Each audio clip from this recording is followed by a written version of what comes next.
ఎటువంటి ఆపరేషన్ లేకుండా లేటెస్ట్ టెక్నాలజీతో చిన్న ఇంజెక్షన్ తో నన్ను పూర్తి ఆరోగ్యవంతురాలను చేశారు. Elite spine and pain management centre కి వెళ్తే మీ నొప్పులకు స్వస్తి. అల్లు అర్జున్ సినిమాల్లో హీరోయిన్స్ కి స్పెషల్ ఫ్యాన్ బేస్ ఉంటుంది.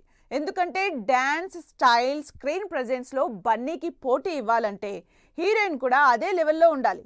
అందుకే త్రివిక్రమ్ బన్నీ కాంబినేషన్ లో తెరకెక్కబోతున్న సినిమాలో హీరోయిన్ ఎవరా అన్న టాక్ మొదలైంది. అల్లు అర్జున్ పుష్ప సినిమాలో రష్మికని హీరోయిన్ గా తీసుకుని ఫ్యాన్స్ ని ఎంటర్టైన్ చేస్తున్నారు. త్వరలో త్రివిక్రమ్ తో చేయబోతున్న సినిమాలో హీరోయిన్ ఎవరా అన్న చర్చ స్టార్ట్ అయింది. బన్నీ త్రివిక్రమ్ కాంబినేషన్ లో ఇప్పటి వరకు వచ్చిన 3 సినిమాల్లో హీరోయిన్స్ ని ఇంట్రెస్టింగ్ గా పేర్ చేశారు. మరి రాబోయే సినిమాలో బన్నీకి ఎవరిని సెట్ చేస్తాడో అని వెయిట్ చేస్తున్నారు ఫ్యాన్స్. నాని కూడా ఈ మధ్య హీరోయిన్ల విషయంలో ఆడియన్స్ ని ఎక్సైట్ చేస్తున్నారు. సరిపోదా శనివారంలో ప్రియాంక అరుల్ మోహన్ తో పేరైన నాని తన రాబోయే 2 సినిమాల్లో ఏ హీరోయిన్ ని పెట్టుకోవాలా అని చర్చించుకుంటున్నారు. ఇప్పటికే శ్రీకాంత్ తోదలతో చేస్తున్న 2వ సినిమాలో జాన్వీని అనుకుంటే జాన్వీ బడ్జెట్ కావడంతో మిడ్ రేంజ్ హీరోయిన్ ని సెట్ చేయాలని ప్లాన్ చేస్తున్నట్టు టాక్. మరోవైపు హిట్ 3లో కూడా హీరోయిన్ ని అనౌన్స్ చేయాల్సి ఉంది. విజయ్ దేవరకొండ కూడా ఇప్పుడు హీరోయిన్ కోసం వెతుక్కుంటున్నారు.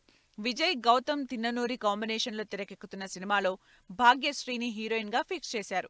అయితే రాహుల్ సమకృత్యన్, రవికిరణ్ కోలాతో చేయబోతున్న సినిమాల్లో హీరోయిన్లు ఎవరనేది ఇంకా క్లారిటీ లేదు.